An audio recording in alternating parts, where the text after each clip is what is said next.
Hello दोस्तों, नमस्कार। मैं गिरीश डहरिया आपका स्वागत करता हूं एसएससी सीजीएल पिनेकल के ऑनलाइन प्लेटफॉर्म पर। तो दोस्तों, कैसे हैं आप लोग? आई थिंक आप बहुत बढ़िया होंगे और शानदार तरीके से अपनी प्रिपरेशन कर रहे होंगे। तो आइए पढ़ने और पढ़ाने के सिलसिले को स्टार्ट करते हैं। और आज हमारा जो टॉपिक होने वाला है, ये होने वाला है दोस्तों नंबर सिस्टम, जो कि आपके पूरे अर्थमेटिक का सबसे बेसिक पार्ट है। इस नंबर सिस्टम के बेसिक पार्ट में हम लोग सारी चीज़ों को डिस्कस कर लेंगे, जितना भी बेसिक होता है नंबर सिस्टम का, जिसमें हम बोले होल नंबर्स क्या होते हैं, इंटीजर्स क्या होते हैं, कंपोजिट नंबर क्या होते हैं, प्राइम नंबर्स क्या होते हैं, परफेक्ट नंबर्स क्या होते हैं। ठीक है, उसके बाद डिविजिबिलिटी, यूनिट डिजिट, उसके बाद number of zeros, reminder theorems. ठीक है, LCM, HCF, perfect square, non perfect square, और आपके स्क्वायर निकालना, क्यूब निकालना, ये सारी चीज़ों को हम लोग पहले ही डिस्कस कर लेंगे। ठीक है, किसमें? बेसिक लेक्चर में। जिससे कि आपको बहुत फायदा होगा जब ये क्वेश्चन, जब हम लोग क्वेश्चन पे आएंगे और जो हम सीक्वेंस वाइज क्वेश्चन करेंगे, तो उसमें आपको सारे क्वेश्चन में कहीं ना कहीं बेसिक्स का बहुत ज़्यादा यूज़ होगा। अगर आपको बेसिक्स पता होगा तो ये क्वेश्चन आप आराम से कर पाएंगे। ठीक है, तो चलिए स्टार्ट करते हैं। जैसे देखते हैं हम लोग, सबसे पहला जो है हमारा स्लाइड में, ये दोस्तों देखिए नंबर सिस्टम। ठीक है, संख्या पद्धति क्या बोलते हैं दोस्तों इसको? संख्या पद्धति। तो मैंने पहले से लिख रखा है जिससे कि आपको टाइम ज़्यादा न लगे और बहुत ही शॉर्ट वे में हम सारी चीज़ों को समझ पाए। ठीक है, चलिए, तो कम टाइम में ज़्यादा चीज़ें हम लोग को यहाँ से मिल पाएंगी। तो आइए स्टार्ट करते हैं। देखिए, सबसे पहले देखिए, नंबर सिस्टम में जो संख्याएं होती हैं, आपके नंबर्स को दो तरीके से डिवाइड किया गया, कैटेगराइज किया गया। एक्चुअली क्या होता है, आपने देखा होगा कि नंबर सिस्टम का जो चार्ट होता है, ये बहुत ही कॉम्प्लिकेटेड होता है, पर इसको हम बहुत ही आसानी से समझने वाले हैं। ठीक है, जैसे जैसे मैं आपको कराऊंगा वैसे वैसे करते जाइए। यकीन मानिए, आपको जब तक ये पूरा नंबर सिस्टम का बेसिक खत्म होगा, आपको चार्ट याद हो चुका होगा। ठीक है, जैसे अगर हम बात करें सबसे पहले नंबर्स की, संख्याएं है ना, तो संख्याओं को दो, एक होता है आपका रियल नंबर, कैटेगराइज किया गया है दो पार्ट में, एक रियल नंबर और एक होता है आपका इमेजिनरी नंबर। क्लियर है क्या? जिसको हिंदी में हम बोलते हैं वास्तविक संख्या, और इसको बोलते हैं हम लोग क्या? काल्पनिक संख्या। तो सबसे पहले बात आती है कि वास्तविक संख्याएं होती क्या है, रियल नंबर्स क्या होते हैं। तो आप ये मान सकते हैं दोस्तों कि वास्तविक संख्या वह सभी संख्याएं होती हैं जो, यहाँ से देखिए, जो माइनस इन्फिनिटी से लेके -3, -2, -1, बीच में होता है आपका जीरो, फिर +1, +2, +3, और ये जाएगा कहाँ तक दोस्तों? प्लस में इन्फिनिटी तक। तो हम ये बोल सकते हैं कि माइनस इन्फिनिटी से लेके प्लस इन्फिनिटी के बीच की सारे ही संख्याएं आपके क्या कहलाती हैं? रियल नंबर्स कहलाते हैं, है ना। माइनस इन्फिनिटी से लेके प्लस इन्फिनिटी के बीच की सारी ही संख्याएं आपकी क्या कहलाती हैं दोस्तों? रियल नंबर्स कहलाते हैं। अब इसमें सब आ जाता है। ठीक है, इसी में होल नंबर आ जाते हैं, इसी में इंटीजर्स आ जाते हैं, इसी में नेचुरल नंबर्स आ जाते हैं। तो अलग अलग बताने की आवश्यकता नहीं है, जैसे जैसे हम आपको बता रहे हैं वैसे वैसे करते जाइए। यकीन मानिए आपको बहुत फायदा होगा। तो माइनस इन्फिनिटी से लेके प्लस इन्फिनिटी के बीच के सारे ही नंबर्स क्या कहलाते हैं? आपके रियल नंबर्स कहलाते हैं। क्लियर है क्या? ये चीज़ समझ में आई? ये सब आपकी वास्तविक संख्या है, ये सब आपकी रियल नंबर्स है। अगर हम बात करें यहाँ से इमेजिनरी नंबर की, जो होती है आपकी काल्पनिक संख्याएं, तो क्या होता है देखिए, एक जैसे कि अगर मान लो अंडर रूट में अगर आपके पास -1 आ जाए, क्या आ जाए अंडर रूट में? -1। तो मैथमेटिशियन ने ये बोला कि अगर अंडर रूट में हमें -1 आ जाता है या माइनस आ जाती, माइनस वाली कोई संख्या आ जाती, तो आप उसको क्या मान सकते हैं दोस्तों? उसको आप मान सकते हैं आई, और इसी को हम बोलते हैं अयोटा। क्या बोलते हैं? इसी को हम अयोटा बोलते हैं। क्लियर है क्या? तो जैसे अगर मान लो आपको आ गया कि √-3, हम इसको लिख सकते हैं 3i। क्या लिख सकते हैं दोस्तों इसको हम लोग? 3i। समझ आया? ठीक। अब उसके बाद होता है आपका कॉम्प्लेक्स नंबर। क्या होता है दोस्तों? Complex number. तो आप इसको ऐसे समझ सकते हैं, कॉम्प्लेक्स नंबर मतलब होता है a + -ib। किसके फॉर्मेट में होता है ये? +a + -ib। अगर मैं आपसे ये बोलूं कि a + -ib, तो अगर मैं आपसे ये बोलूं कि a जो होता है दोस्तों आपका, a हो जाता है यहाँ पे रियल नंबर, और ib आपका हो जाता है यहाँ से इमेजिनरी नंबर। क्लियर है क्या? ये चीज समझ में आई? इसको हम अगर समझना चाहें तो आप ऐसे भी समझ सकते हैं कि 3 + √2i। क्या बोल सकते हैं इसको आप? 3 + √2i। 3 हो गया आपका रियल नंबर, √2i आपका हो गया क्या? Imaginary number. और दोनों के मिलने से जो नंबर बनते हैं वो होते हैं आपके क्या? Complex number. क्लियर है क्या? जिसको आप बोलते हो सम्मिश्र संख्या है। इतनी चीज समझ में आई आपको? ठीक है, बिल्कुल बेसिक सा पार्ट है, फिर से देख लीजिए एक बार। नंबर्स में आपका होता है दो पार्ट में कैटेगराइज किया गया, एक रियल नंबर और एक होता है आपका इमेजिनरी नंबर। रियल नंबर क्या होते हैं? माइनस इन्फिनिटी से लेके आपके प्लस इन्फिनिटी के, जिसमें सारे ही नंबर्स कवर हो जाते हैं। ठीक है, तो अलग अलग डेफिनेशन देखने की आवश्यकता नहीं है। तो माइनस इन्फिनिटी से लेकर प्लस इन्फिनिटी के बीच के सारे ही नंबर्स आपके क्या कहलाते हैं? रियल नंबर कहलाते हैं। उसके बाद इमेजिनरी नंबर क्या होते हैं? अगर अंडर रूट में -1 आ जाता है या माइनस में कोई भी संख्या आ जाती है, तो उसको हम लिख सकते हैं क्या? अयोटा। जैसे -√3 आ गया तो उसको हम लिख सकते हैं 3i। क्लियर है क्या? बिल्कुल क्लियर है। उसके बाद एक होता है आपका कॉम्प्लेक्स नंबर, तो जिसमें आपके रियल नंबर्स और इमेजिनरी नंबर से मिलके क्या बनता है आपका? Complex number a + -ib। Clear है क्या? चलिए, बहुत शानदार। ठीक है, यहाँ तक चीजें आपको क्लियर होंगी। आ जाइए नेक्स्ट। अगर हम बात करें यहाँ से रियल नंबर्स की, तो अब देखिए हम आपको एक चीज अच्छे से बता दें, यहाँ तक जो मैंने आपको इसके पहले जो मैंने स्लाइड पे बताया उसका कोई यूज नहीं है। जैसे इमेजिनरी नंबर और कॉम्प्लेक्स नंबर, ये आपको यहाँ मैथमेटिक्स जो हम लोग पढ़ने वाले हैं कॉम्पिटिटिव मैथ्स में, यहाँ कहीं आपको यूज नहीं होगा इसका। पर अब कहानी यहाँ से चालू होती है, ये सब आपको यूज होगा।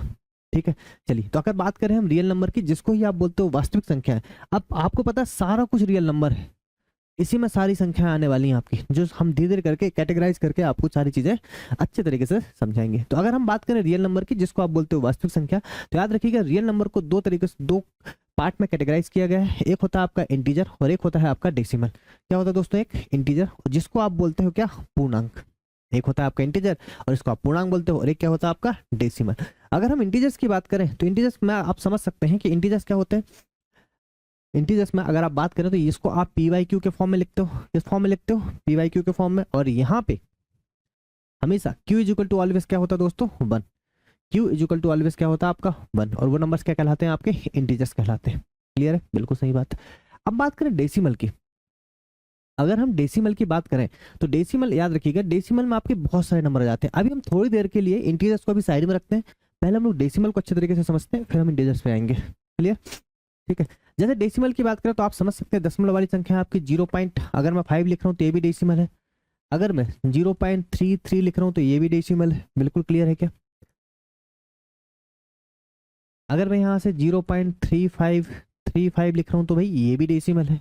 और अगर मैं यहाँ से 2.3573626723 ऐसा करके मैं अनंत तक जा रहा हूँ तो अभी वो क्या है, डेसिमल है। क्लियर है क्या? इतना समझ में आया? इसको जीरो ही मान लो अभी। ठीक है, ये सारे ही नंबर्स क्या हैं आपके, डेसिमल। आप देख रहे हैं इसमें सब कैटेगरी आ चुकी है। ठीक है, तो ये सब आपके डेसिमल नंबर्स ही होते हैं। अब इन्हीं डेसिमल नंबर्स को कैटेगराइज किया गया है। ठीक, तो देखिए जैसे अगर हम बात करें सबसे पहले डेसिमल्स की, तो डेसिमल्स को आपका होता है, देखिए डेसिमल्स को दो पार्ट्स में डिवाइड किया गया है। एक होता है आपका टर्मिनेटेड डेसिमल और एक होता है आपका नॉन टर्मिनेटेड डेसिमल, जिसको हम बोलते हैं शांत दशमलव, और होता है आपका अशांत दशमलव। तो अगर हम यहाँ पे बात करें तो ये हो गया आपका टर्मिनेटेड डेसिमल, ये हो गया आपका नॉन टर्मिनेटेड डेसिमल। अगर हम टर्मिनेटेड डेसिमल की बात करें तो क्या होता है भाई, देखिए नाम में ही अर्थ छुपा हुआ शांत दशमलव, क्या बोलते हैं इसको आप, शांत दशमलव, मतलब नाम में ही अर्थ छुपा हुआ। तो भाई जो आसानी से शांत हो जाए, जैसे हम एग्जाम्पल आपसे लें कि अगर मैंने बोला 0.5 है, तो आप बताओ 0.5 मतलब कितना, 5/10।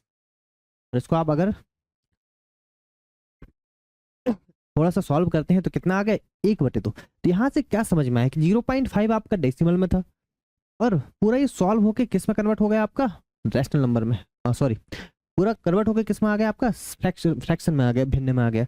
ऐसे अगर हम आपसे बोले कि 0 पॉइंट मान लीजिए 0.25 अगर आ जाता तो 0.25 भी कितना होता बताइए, 1/4। तो भाई ये आराम से देखिए आपका भाग जाके क्या बन जा रहा है, फ्रैक्शन बन जा रहा है। तो आप इसको क्या बोल सकते हैं, शांत दशमलव या टर्मिनेटेड डेसिमल। क्लियर है क्या? बिल्कुल क्लियर होगा। अब बात करते हैं अशांत दशमलव की। ठीक है, तो एक कैटेगरी आपकी ये हो गई डेसिमल की, और देखिए बी और सी कैटेगरी। तो अगर हम बात करें अशांत दशमलव की, तो इसमें बी कैटेगरी क्या हो जाती है, देखिए एक आपका नंबर होता है जैसे 0.3333 ये लिखा हुआ है, एक कैटेगरी ये हो गई। और एक होती है सी कैटेगरी, जो नंबर्स आपके रिपीट ही नहीं होते हैं, जैसे कि हमने बोला कि 0.23576 जाके अनंत तक जाते जा रहा है। समझ में आया आपको? एक हो गया टर्मिनेटेड डेसिमल, ये आपकी ए कैटेगरी थी जिसको हमने यहाँ पे कर दिया भाई। एक हो गया आपका बी कैटेगरी। तो यहाँ पे आप देखेंगे जब हम बात करेंगे किसकी, नॉन टर्मिनेटेड डेसिमल की, तो इसको भी बी और सी मतलब दो कैटेगरी में बांटा गया। किसको? एक रिपीटिंग डेसिमल और एक non repeating, non terminated decimal. अगर हम रिपीटिंग की बात करें तो रिपीटिंग में आप समझिए, देखिए ये जो है आपका इसी के बाद आएगा, है ना, ये अशांत दशमलव के ही सारे पार्ट्स हैं। क्या आपको सारा डायग्राम समझ में आ रहा है अच्छे से, है ना? तो अगर हम यहाँ से बात करें रिपीटिंग डेसिमल की, रिपीटिंग की अगर हम बात करें यहाँ से, तो रिपीटिंग में देखिए आपके कितने आ जाते हैं, 0.333 लिखा हुआ है, तो आप सबको पता है ना। अगर मैं आपसे बोलूँ 0.25 रहने दीजिए, 0.2323 ये भी एक तरीका हो सकता है, या 0. हम बोले 357 ठीक है, 0. ये आपकी हो गई कैटेगरी। तो यहाँ पे अगर आप देखें तो इसको आप लिख सकते हो 3/9, इसको आप लिख सकते हो 23/99, और इसको लिख सकते हो आप 357/999। आप बोलोगे सर ये क्या हो गया, तो भाई देखिए इसको हम अच्छे से समझते हैं। ये देखिए, ये जो चीज है ना आपकी, ये आपका पूरा बेसिक है, और ये हम जब डेसिमल वाला पार्ट करेंगे तो उसमें आपको मैं अच्छे से समझाऊंगा कि चीजें हुई कहाँ से। पर अभी आप डायरेक्ट रटने जैसे याद रख लीजिए कि जैसे 0.33 है तो इसको आप लिख सकते हो, याद रखिएगा क्या लिख सकते हो इसी को लिख सकते हो दोस्तों आप 0.3 के ऊपर बार। कैसा बोला मैंने बोला कि जितनी संख्या है पॉइंट के बाद जितनी संख्या आपकी रिपीट हो रही उसके ऊपर क्या लगा देंगे हम लोग, बार लगा देंगे। जैसे ये था तो इसको मैंने लिखा 0 पॉइंट कितनी संख्या रिपीट हो रही बताइए, 2 संख्या है, तो 2 संख्याओं के बाद क्या लगा दिया मैंने, बार लगा दिया। क्लियर है क्या? फिर यहाँ बताइए 0 पॉइंट कितनी संख्या रिपीट हो रही, 3 संख्या है, तो मैंने लगा दिया 3 संख्याओं के ऊपर बार। आया समझ में? तो बस आपको इतना याद रखना है कि जितनी संख्या के ऊपर बार होंगे उतना ही हर में क्या लगेंगे, उतना ही डिनोमिनेटर में क्या आएंगे, 9 आएंगे, उतना ही डिनोमिनेटर में क्या आएंगे, 9 आ गए। अभी यहाँ 3 संख्या के ऊपर बार थे, 3 संख्या के ऊपर क्या आ गए, और बार आ गए। अच्छा, इसमें और वैरायटी है, इसको हम बाद में डिस्कस करेंगे, मैंने आपसे पहले ही बोल रखा है। देखो इसमें क्या वैरायटी आती है कि ऐसा भी आ जाएगा 0.357 है पर 57 के ऊपर बस बार रहेगा, या 0.357 है ओनली 7 के ऊपर बार रहेगा। ठीक है, तो इसको हम लोग आगे डिस्कस करेंगे। क्लियर है क्या? चलिए अब बात करते हैं नॉन रिपीटेड अनावृत्ति दशमलव, है ना। बात किसी करेंगे हम यहाँ से नॉन टर्मिनेटेड और आपका है नॉन रिपीटिंग अनावृत्ति दशमलव। तो अगर हम यहाँ से इसको देखें दोस्तों तो देखिए नॉन रिपीटेड बोल रहा है, अर्थ ही छपा हुआ नॉन रिपीटेड मतलब जो रिपीट नहीं हो रहा। जैसे मैंने आपसे बोला कि 0.3 आ गया और ये 5 7 2 3 6 7 9 और जा कहाँ तक रहा दोस्तों, ये अनंत तक जा रहा है। तो भाई ये रिपीट हो रहा है क्या बताइए, बिल्कुल रिपीट नहीं हो रहा। अगर ये रिपीट नहीं हो रहा है तो ये क्या हो जाएगा आपका non repeated non terminated decimal. तो इसमें सब वैल्यू आपकी आ जाती है, आपको पता होगा कि √2 की वैल्यू हो गई, √3 की वैल्यू हो गई, √7 की वैल्यू हो गई, ये सब वैल्यू किस में आ जाती है आपकी नॉन रिपीटेड डेसिमल के अंदर। क्लियर? अब इसमें एक चीज और समझ सकते हैं हम क्या, जैसे अगर मैं आपसे, ठीक है, इसमें पाई भी आपका आ जाता है, याद रखिएगा, है ना। पाई को भी छोड़िए, इतना बस समझ के चलिए, इतनी वैल्यू आ गई आपको समझ में। चलिए, तो ये हो गया आपका पूरा बेसिक, आई बात समझ में। चलिए अब यहीं से अगर हम आगे देखें,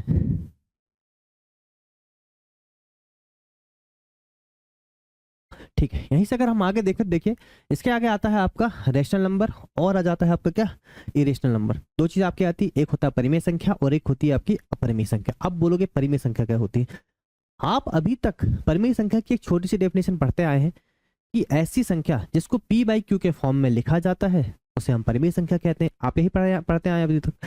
पर अगर आप देखेंगे तो उसकी रियल डेफिनेशन कुछ और ही है, और वो रियल डेफिनेशन हम लोग आज पढ़ेंगे। अगर हम बोले परिमेय संख्या जिसको आप रैशनल नंबर बोलते हैं तो उसको आपने पढ़ा होगा कि जैसे हम p/q के फॉर्म में लिख सकते हैं, जहां पे q does not equal to 0, जहां q कभी भी 0 नहीं होता, वो आपके सभी नंबर्स क्या कहलाते हैं, आपके रैशनल नंबर कहलाते हैं या परिमेय संख्या कहलाते हैं। पर अगर और जिसको हम p/q के फॉर्म में नहीं लिख सकते उसको हम क्या बोलते हैं, अपरिमेय संख्याएं बोलते हैं। हमने इतना ही पढ़ा था। ठीक, चलिए अब इसमें थोड़ा सा आगे बढ़ते हैं। अगर आप देखेंगे तो मैंने आपको एक डेफिनेशन लिख रखा है यहाँ पे, और डेफिनेशन हम लोग चार्ट से भी क्रॉस करेंगे। अगर हम यहाँ पे देखें परिमेय संख्या, तो ये मैंने क्या बोला, देखो जिसको p/q के फॉर्म में लिख सकते हैं, जिसको हम किसके फॉर्म में लिख सकते हैं, p/q के फॉर्म में लिख सकते हैं। अगर हम देखें कि p/q के फॉर्म में लिख सकते हैं तो कौन कौन से नंबर है जो p/q के फॉर्म में लिख सकते हैं, तो आप देखेंगे कि टर्मिनेटेड डेसिमल मतलब शांत दशमलव, जैसे मैंने आपको बोला था कि 0.5 है तो इसको आपने लिखा 1/2, तो ये परिमेय संख्या बनी कि नहीं, अरे बिल्कुल बनी। रैशनल नंबर हुआ कि नहीं हुआ, बिल्कुल हुआ। मतलब शांत दशमलव, टर्मिनेटेड का मतलब क्या था यहाँ पे, शांत दशमलव, बिल्कुल। और रिपीटिंग नॉन टर्मिनेटेड डेसिमल, देखो टर्मिनेटेड ये आपका, और यहाँ पे रिपीटिंग नॉन टर्मिनेटेड डेसिमल था, क्या था, नॉन टर्मिनेटेड डेसिमल। तो अगर आप यहाँ पे देखें तो आपको यहाँ से ये समझ में आएगा रिपीटिंग है, रिपीटिंग वाले नंबर भी आपके डेसिमल में आ जाते हैं। जैसे मैंने बोला कि 0.3 मैंने बोला आपको 7 ये आपका रिपीट हो रहा है, और इसी को आप क्या लिख पाओगे 0.7 के ऊपर बार।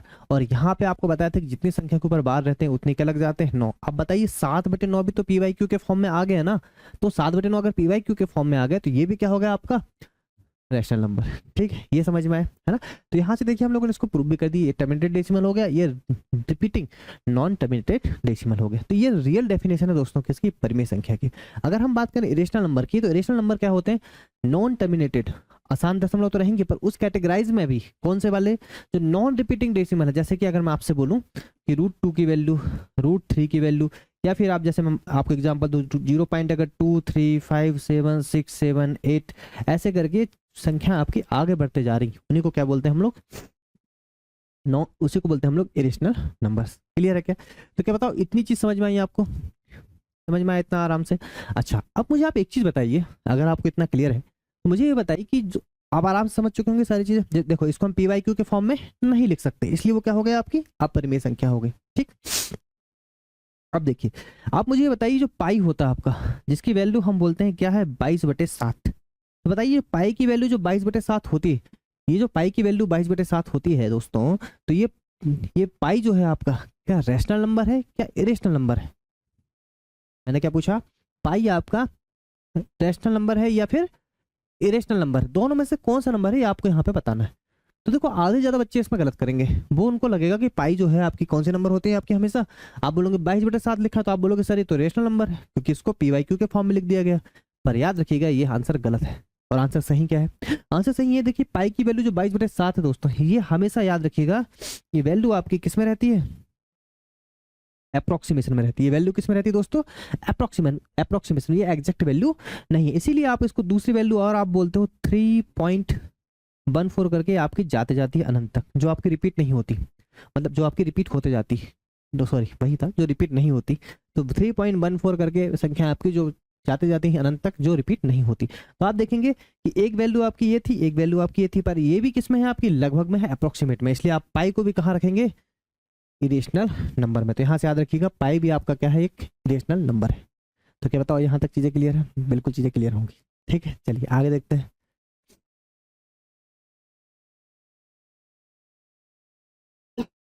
अब यहाँ से आ जाइए, अगर हम यहाँ से देखें तो देखो, आपको अभी तक हम लोगों ने क्या पढ़ा, एक था आपका रियल नंबर, है ना, फिर से हम लोग रिवीजन कर रहे हैं। रियल नंबर, पहले नंबर्स हो गए, नंबर्स में था आपके दो कैटेगराइज, एक रियल नंबर और एक आपका डेसिमल नंबर। क्लियर है क्या? ठीक, सॉरी, एक रियल नंबर और एक आपका इमेजिनरी नंबर। उसके बाद अगर हम बात करें तो हमने क्या बोला कि इमेजिनरी नंबर और रियल नंबर से मिलके क्या बनते हैं, कॉम्प्लेक्स नंबर। यहाँ तक क्लियर है? फिर उसके बाद रियल नंबर को हम लोग ने और कैटेगराइज किया कि रियल नंबर आपके होते हैं किसमें, रियल नंबर आपके एक होता है इंटीजर और एक होता है आपका डेसिमल। फिर हम लोगों ने डेसिमल को और कैटेगराइज किया, डेसिमल में आपके होते हैं टर्मिनेटेड डेसिमल और नॉन टर्मिनेटेड डेसिमल। ठीक है, और उसमें भी नॉन टर्मिनेटेड में होते हैं आपके रिपीटिंग और नॉन रिपीटिंग डेसिमल। यहाँ तक चीजें क्लियर है? और वहीं से फिर हम लोगों ने देखा रेशनल नंबर और देखा हम लोगों ने इरेशनल नंबर। अब हम आगे देखते हैं। ये है देखिए इंटीजर्स। इंटीजर्स आपको मैंने पहले बता दिया, जिसको हम लोग पी वाई क्यू के फॉर्म में लिख सकते हैं, वो क्या कहलाते हैं, आपके इंटीजर्स कहलाते हैं, जहां पे q does not equal to 0। अब देखिए, हम हमेशा जो क्यू को डज नॉट इक्वल टू 0 क्यों बोलते हैं, आपको अच्छे से पता होगा। यहाँ से देखिए, या फिर रुक जाइए, इसको पढ़ लेते हैं, फिर उसके बाद समझाते हैं हम आपको। कि जैसे हम बोले नेगेटिव नंबर और नॉन नेगेटिव, तो देखिए इंटीजर्स हम अगर बात करें, तो इंटीजर्स अगर हम बात करें तो देखिए यहाँ पे नॉन नेगेटिव नंबर क्या होते हैं आपके भाई, -5 हो गया, -4 हो गया, -3 हो गया, -2 हो गया, -1 हो गया, ये सब क्या कहलाते हैं आपके नेगेटिव नंबर। और नॉन नेगेटिव नंबर क्या होगा, बीच में आपका 0 हो जाता है। और नॉन नेगेटिव मतलब 1 2 3 4, ये सब आपके क्या कहलाते हैं, आपके ऋणात्मक नंबर या नॉन नेगेटिव नंबर। तो यहाँ से रखिए, होल नंबर क्या होते हैं, याद रखिएगा, होल नंबर में आपको हमेशा कहाँ से लेना, वैल्यू को 0 से लेना है। तो 0 देखो, याद रखिएगा, 0 आपका ना तो नेगेटिव होता है ना ही पॉजिटिव होता है, 0 बीच में होता है। 0 जो होता है ना तो नेगेटिव होता है और ना ही पॉजिटिव होता है।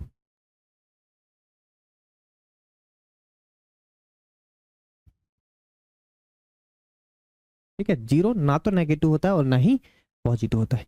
क्लियर? चलिए, अब यहां से अगर हम बात करें तो देखिए, अगर हम बात करें होल नंबर की, पूर्ण संख्याओं की, तो याद रखिएगा, होल नंबर हमेशा स्टार्ट होते हैं आपके 0 1 2 3 और ये आपके जाते हैं कहाँ तक, अनंत तक। तो अगर मैं आपसे बोलूँ स्मॉलेस्ट होल नंबर, तो याद रखिएगा, स्मॉलेस्ट होल नंबर जो है आपका वो क्या रहेगा, 0 रहेगा। स्मॉलेस्ट होल नंबर क्या रहेगा आपका, 0 रहेगा। ठीक, अब बात करते हैं नेचुरल नंबर्स की। नेचुरल नंबर्स बोले तो प्राकृत संख्या। और ये प्राकृत संख्या कौन सी वाली भी, प्राकृत संख्या में याद रखिएगा हमेशा कि जो प्राकृत संख्या होती हैं आपकी, ये स्टार्ट होती हैं आपकी कहाँ से, 1 से, 1 2 3 4 5।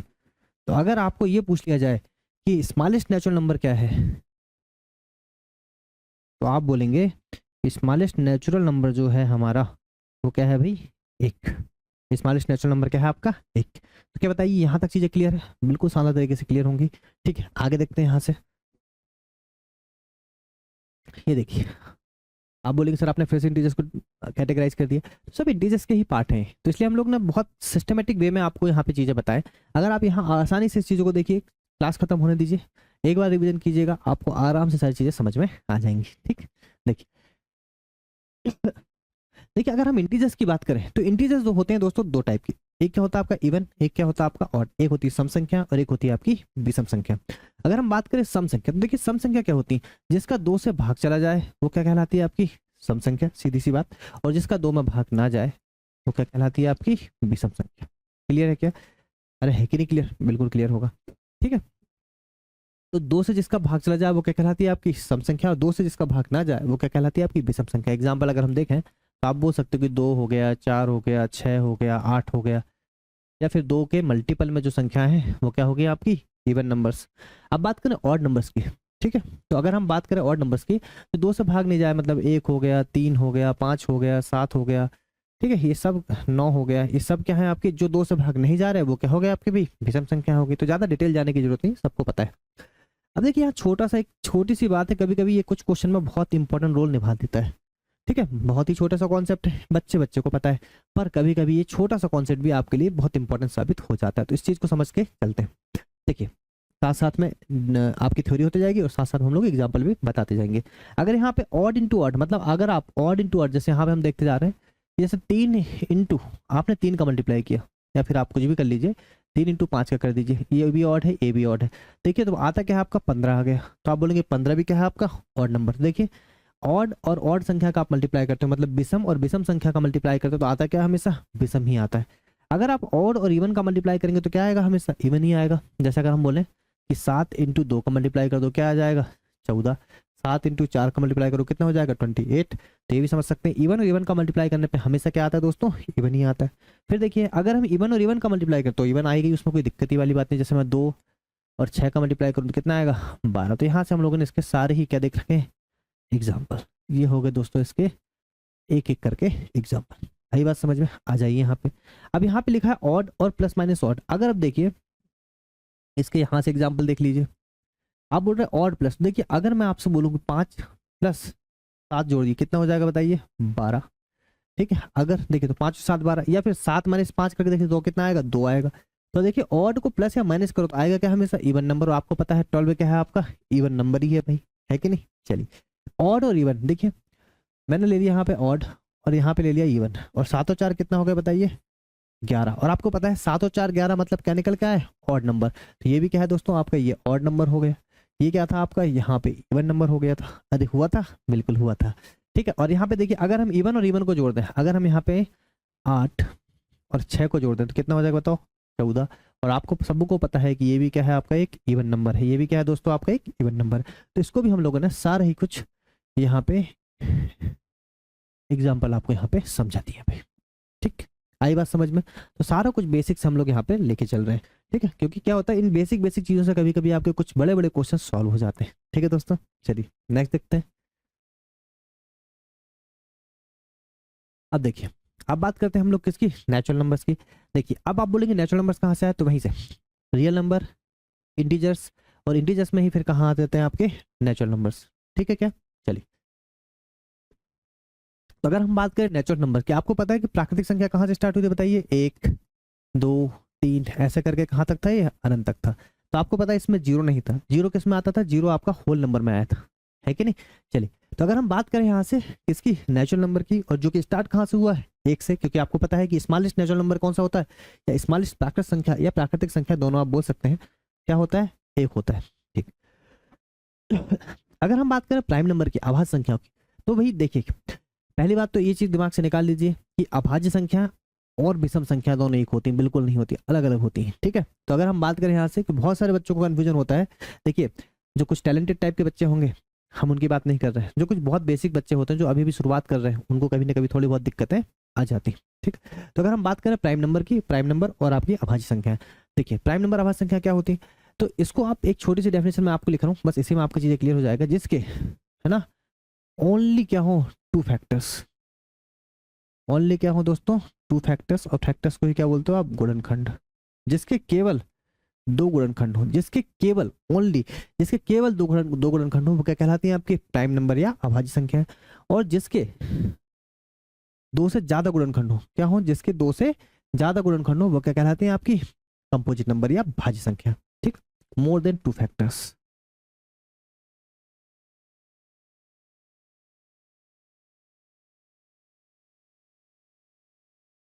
मोर देन टू फैक्टर्स बोला है, इसका मतलब ये है कि दो से ज्यादा, जिसके दो से ज्यादा गुणनखंड हो, जिसके दो से ज्यादा गुणनखंड हो, है ना। दो से काम नहीं चलेगा, दो से ज्यादा मतलब तीन हो सकते हैं, चार पांच छह, फिर कितने भी हो सकते हैं, कोई दिक्कत वाली बात नहीं। अब फैक्टर्स हैं, दो गुणनखंड है, तो देखिए देखिए यहाँ पे आप बोलेंगे कि जैसे मान लो सबसे नंबर लिया मैंने दो, दो के दो गुणनखंड है कि बताओ, तो आप बोल सकते हैं दो के दो गुणनखंड है कि नहीं है बताइए, तो आप बोलेंगे दो, एक तो दो का दो ही गुणनखंड हो जाता है, और एक क्या हो जाता है, एक हो जाता है। तो आपको क्या लेना है, एक तो एक से भाग जाएगा वो, और एक किससे जाएगा, खुद से भाग जाएगा, है कि नहीं। एक एक तो दो से डिवाइड हो गया, उसी नंबर से खुद से डिवाइड होगा, और एक एक से डिवाइड होगा। तो हमेशा दो ही फैक्टर होंगे, जैसे मैंने बोला तीन, तीन का भी अगर आप फैक्टर करेंगे तो एक हो जाएगा तीन, एक और एक हो जाएगा तीन। अगर मैंने बोला पांच, तो पांच के भी देखेंगे तो एक हो जाएगा एक, और एक हो जाएगा पांच, मतलब इट सेल्फ। क्लियर है क्या। तो देखिए जिसके केवल दो गुणनखंड है वो क्या हो गया, आपके प्राइम नंबर्स। ठीक। अब बात आती है कंपोजिट नंबर की, जो होती है आपकी भाज्य संख्या है। तो ये क्या होती है, जिसके दो से ज्यादा गुणनखंड हो। जैसे अगर हम आप बात करें कि अगर हम यहाँ पे ले लेते हैं चार, तो देखिए चार के गुणनखंड देखिए कितने होते हैं, एक तो आपका हो जाएगा कितना, एक हो जाएगा, फिर आपका दो हो जाएगा, फिर आपका क्या हो जाएगा, खुद चार हो जाएगा। तो कितने गुणनखंड हो गए, तीन गुणनखंड। और तीन गुणनखंड मतलब क्या है भाई, तीन गुणनखंड अगर हो गए तो ये क्या है आपकी, ये है आपकी भाज्य संख्या है। अगर हम आपसे बोले छह ले लिए मान लो हमने, तो छह के गुणनखंड निकालिए, एक हो गया, फिर दो हो गया, ठीक है, फिर आपका तीन हो गया, और बाद में क्या हो गया, छह भी हो गया। तो आप देखेंगे चार गुणनखंड हो गए। तो हमने, हमारी बेसिक डेफिनेशन है क्या, बेसिक डेफिनेशन हमारी बस इतनी है कि जिसके दो से ज्यादा गुणनखंड हो वो क्या कहलाती है, आपकी कंपोजिट नंबर्स कहलाते हैं। ठीक है, आई बात समझ में। चलिए, तो अगर आप एक चीज आपको यहाँ पे डाउट हो रहा होगा, आप बोलेंगे सर आपने दो ले लिए, तीन ले लिए, डायरेक्ट चार भी ले लिए, छह भी ले लिए, पर आपने कहीं एक नहीं लिया। अरे एक लिया क्या, एक नहीं लिया। अब बोलेंगे जीरो नहीं लिया, जीरो तो होते नहीं, क्योंकि ये नेचुरल नंबर्स की बात की कहानी, तो इसमें कहानी स्टार्ट ही कहाँ से होती है, एक से कहानी स्टार्ट होती। ठीक, क्योंकि नेचुरल नंबर्स के ही पार्ट है कौन से, प्राइम नंबर और कंपोजिट नंबर। तो अगर हम बात करें यहाँ से एक की, तो देखिए एक क्यों नहीं है, पहले तो समझ लेते हैं एक है क्यों नहीं। अगर आप एक की बात करो तो एक की अगर आप फैक्टर करने जाओगे तो एक निकलेगा, और उसके बाद क्या होगा बताइए, कुछ नहीं। तो आप देख रहे हैं एक का सिर्फ एक ही फैक्टर है, बस एक जो है ना, इन दोनों कैटेगराइज, ये दोनों जो कैटेगरी है इस कैटेगरी के अंदर नहीं आता। बाकी ऐसा तो नहीं कि एक नंबर नहीं है, बस एक आपका ना तो प्राइम नंबर है और ना ही कंपोजिट नंबर। तो यहां से मैंने लिखा कि एक ना तो प्राइम नंबर है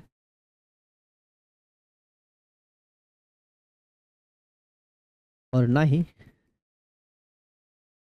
कंपोजिट नंबर। एक आपका ना तो प्राइम नंबर है और ना ही कंपोजिट नंबर। क्लियर है क्या। और ये बहुत इंपॉर्टेंट लाइन है। तो अगर आपको क्वेश्चन ये आ जाए कि स्मॉलेस्ट प्राइम नंबर बताइए, क्या क्वेश्चन आ जाए दोस्तों आपको, कि आपसे क्वेश्चन ये आ जाए कि स्मॉलेस्ट प्राइम नंबर बताइए, तो क्या आंसर आएगा बताइए। बच्चे बच्चों को पता है कि आंसर क्या हो जाएगा, दो हो जाएगा। ठीक है, स्मॉलेस्ट प्राइम नंबर क्या हो जाएगा, दो। और अगर आपसे पूछ लिया जाए कि स्मॉलेस्ट कंपोजिट नंबर, तो क्या हो जाएगा बताइए दोस्तों, चार। स्मॉलेस्ट कंपोजिट नंबर क्या हो जाएगा, चार। क्लियर है क्या, बिल्कुल सही। ठीक, चलिए तो यहाँ तक चीजें क्लियर है आपको, है ना, शांत तरीके से सारी चीजें क्लियर होंगी। अब इसके बाद कुछ चीजें हैं जो हम लोग डिस्कस करेंगे, आ जाइए।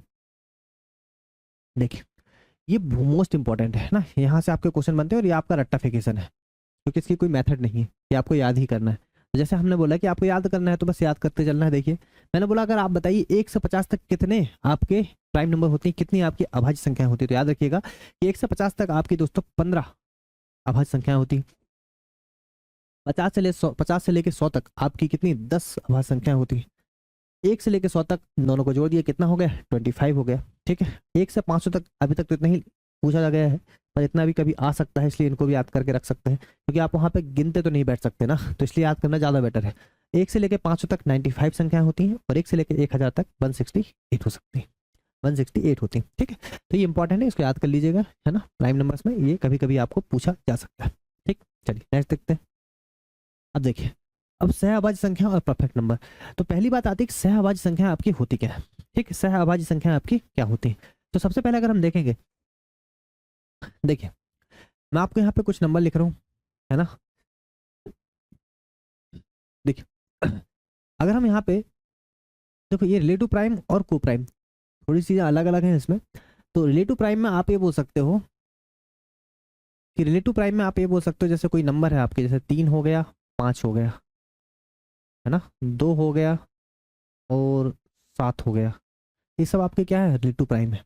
क्लियर है क्या? तो अगर को प्राइम की बात करें तो को प्राइम में आप बोल सकते हो कि 2 हो गया, 9 हो गया, 4 हो गया, 7 हो गया, 16 हो गया, 25 हो गया।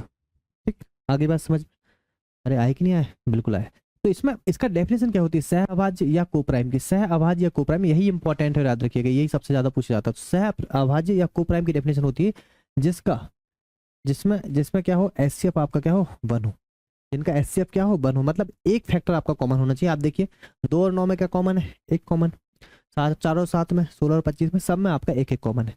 ठीक है, तो ये क्या हो गया, आपकी सहअभाज्य संख्या है। आगे बात समझ में। एक आता है ट्विन प्राइम। ट्विन प्राइम मतलब जैसे कि 2 और 3, ये ट्विन प्राइम आपका हो गया, है ना, इस टाइप के।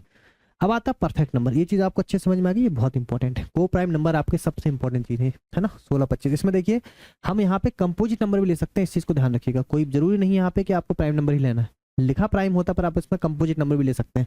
पर एचसीएफ एक होना चाहिए। जो पेयर आप 2 नंबर्स का जो पेयर लेंगे उसमें आपका दोनों नंबर्स का एचसीएफ आपका क्या होना चाहिए, एक होना चाहिए। क्लियर है क्या? मतलब कुछ भी कॉमन नहीं होना चाहिए। अरे इसमें कुछ भी, एक के अलावा कुछ भी कॉमन नहीं होना चाहिए। ठीक, आगे बात समझ में। चलिए अब बात करते हैं परफेक्ट नंबर की। अब देखिए परफेक्ट नंबर क्या होता है ना। परफेक्ट नंबर देखो, हम एग्जांपल समझते हैं, पहले डेफिनेशन नहीं समझते, हम इसकी एग्जांपल समझते हैं। तो अगर मैंने आपसे बोला कि जैसे मान लो मैंने एक नंबर लिया आपका 6, और 6 के मैंने बोला गुणनखंड कर दीजिए, 6 के क्या कर दीजिए, फैक्टर। तो कितना होगा फैक्टर, देखो 1 हो गया, 2 हो गया, 3 हो गया, 4 हो गया, सॉरी क्या कर रहे हैं, फैक्टर निकालना है। 1 हो गया, 2 हो गया, 3 हो गया, हो गया। ठीक, और एक स्वयं फैक्टर कितना आपका, 6 है। फैक्टर इतनी हो गए। तो इसमें आपको डेफिनेशन नहीं समझना है यहाँ से कि देखिए जैसे ही आपने 6 के फैक्टर्स लिए, जैसे ही आपने 6 के फैक्टर्स लिए, तो आपको इसमें बस 6 को कैलकुलेट नहीं करना है। फैक्टर कितने हैं आपके, 4 फैक्टर निकल के आए, तो इसमें जो नंबर है आपका सेम का सेम नंबर कैलकुलेट नहीं करना है। आई बात समझ में। जो आपके अदर फैक्टर बचे कौन कौन से, 1 2 और 3, इन दोनों को जोड़ दो। अगर ये 6 आ रहा है, उसी नंबर के बराबर आ रहा है, मतलब उनके सेम नंबर का फैक्टर जो 6 आया तो उसको छोड़ देना है। उसके जो अदर फैक्टर्स है 1 2 3, इन सबको अगर जोड़ने पे ये सेम का सेम नंबर आ रहा है, मतलब 6 आपका क्या है, परफेक्ट स्क्वायर है। क्या है आपका, perfect square, sorry perfect number. अच्छा इसको और देख लीजिए, जैसे मान लो हमने बोला फॉर एग्जांपल 8 ले लिया, तो आपको पता है 8 का 1 हो गया, 2 हो गया, 4 हो गया, और आपका खुद कितना हो गया, 8 हो गया। क्लियर है क्या? तो देखिए इसमें 4 2 5, 4 2 6 और 1 7 हो रहा है। कितना हो रहा है इन दोनों को जोड़ के, 4 2 6 और 7, मतलब ये 8 नहीं हो रहा, मतलब ये क्या है भाई, ये आपका परफेक्ट नंबर नहीं। आए समझ में इतना? ठीक है, तो इसमें हमने एग्जांपल्स देख लिए, ये चीज़ बहुत इंपॉर्टेंट है, कभी कभी आ सकती है। आगे बात समझ में। चलिए नेक्स्ट देखेंगे। अब देखिए ये कुछ बेसिक और है छोटा सा, है ना, सारे बेसिक लेके चलेंगे, बिल्कुल बेसिक से, है ना। तो देखिए एक है आपका फेस वैल्यू, जिसको आप बोलते हो लोकल वैल्यू, और हिंदी में इसी को बोलते हैं जाति मान। एक हो गया आपका प्लेस वैल्यू, इसी को बोलते हो आप स्थानीय मान। ठीक, चलिए जैसे मैं इसको भी हम लोग एग्जाम्पल से समझेंगे। जैसे मैंने आपसे बोल दिया, एक नंबर लिख दिया मैंने 3 5 7 6 2 5 9, 5 2 बार हो गया, इतना। ठीक है, इतना ही लिख लीजिए। ठीक, और अगर मैं इस नंबर में किसका बोलूँ, 6 का, यहाँ भी 6 का और यहाँ भी 6 का, क्या 6 का जाति मान, 6 की लोकल वैल्यू या 6 की फेस वैल्यू। तो याद रखिएगा, अगर इस संख्या में मैं आपसे पूछ रहा हूँ किसकी वैल्यू, 6 का लोकल वैल्यू या 6 का स्थानीय इस जातीय मान, तो याद रखिएगा जो आपका नंबर जैसा दिख रहा है वही होगा 6 की फेस वैल्यू। 6 की जो फेस वैल्यू होगी, याद रखिए इसमें, इस संख्या में कितनी होगी, 6 ही होगी, और यही आपका आंसर है। राइट, क्लियर है क्या? अगर आप बोलो प्लेस वैल्यू क्या है, तो 6 की जो प्लेस वैल्यू है दोस्तों, 6 की प्लेस वैल्यू क्या होगी, 6 की प्लेस वैल्यू आपकी हो जाएगी, देखो ये है इकाई, ये दहाई, ये है सैकड़ा, मतलब क्या हो जाएगा, ये 600। ठीक, प्लेस वैल्यू क्या हो जाएगी, 600। क्लियर है क्या?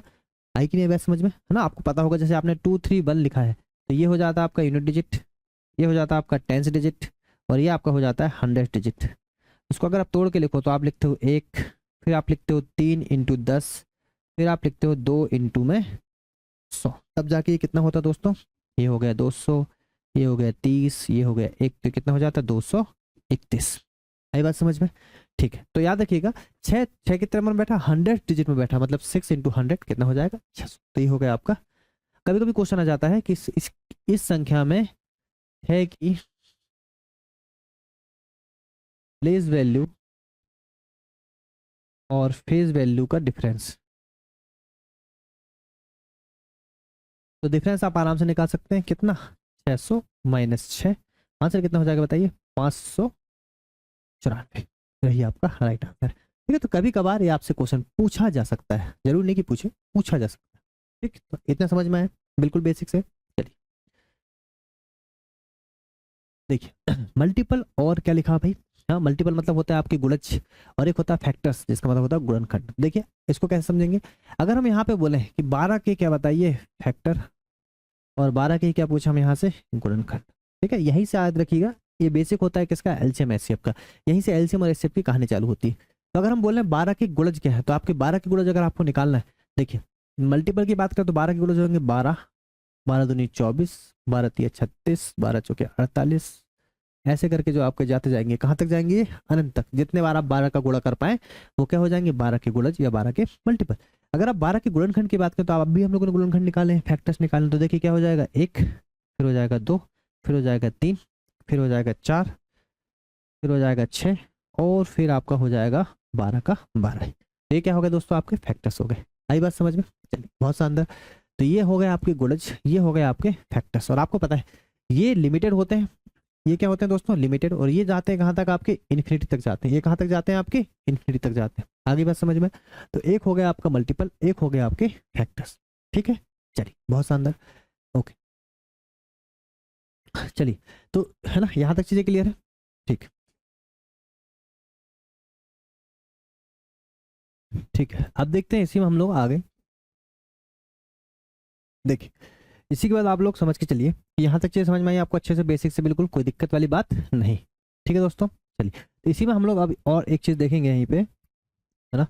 देखिए अगर हम बात करें यहाँ से यूनिट डिजिट की, किसकी बात करें यहाँ से, यूनिट डिजिट की। देखो सबका बेसिक हम लोग सीख के चलते हैं यहाँ से, बहुत ही इंपॉर्टेंट है आपके लिए सभी चीज़ें। क्योंकि देखिए नंबर सिस्टम में ऐसा है ना कि बहुत सारे पार्ट्स हैं, कब किससे क्वेश्चन आ जाए हमें नहीं पता।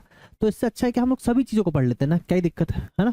थोड़ा थोड़ा बेसिक पढ़ लेंगे, क्या ही दिक्कत है। ठीक है, तो अगर हम बात करें यहाँ से यूनिट डिजिट की, किसकी बात करें, यूनिट डिजिट की, इकाई का अंक, जिसको आप बोलते हो इकाई अंक।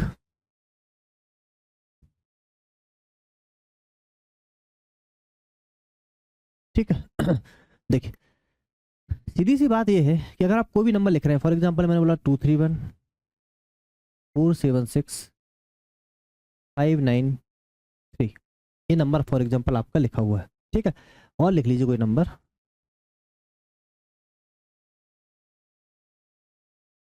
ठीक, ये नंबर आपका लिखा हुआ है। और मैं आपसे ये बोल रहा हूँ कि इस नंबर्स का, ये जो नंबर आपका लिखा हुआ पूरा है ना, सम लिखा हुआ, सबका सम करना आपको, आपको सिर्फ इसका क्या निकालना है, यूनिट डिजिट। आपका सब सिर्फ इसका क्या निकालना है, यूनिट डिजिट। तो मुझे पता है, मुझे सबको पता होगा इस चीज़ के कि अगर मुझे यूनिट डिजिट निकालना तो मुझे सिर्फ ना यूनिट डिजिट से मतलब है, और मुझे सारे नंबर से कोई मतलब है ही नहीं। तो इसमें मुझे 23 से कोई मतलब नहीं है, 47 से कोई मतलब नहीं है, 59 से कोई मतलब नहीं, और यहाँ पे जो लिखा हुआ इससे कोई मतलब नहीं।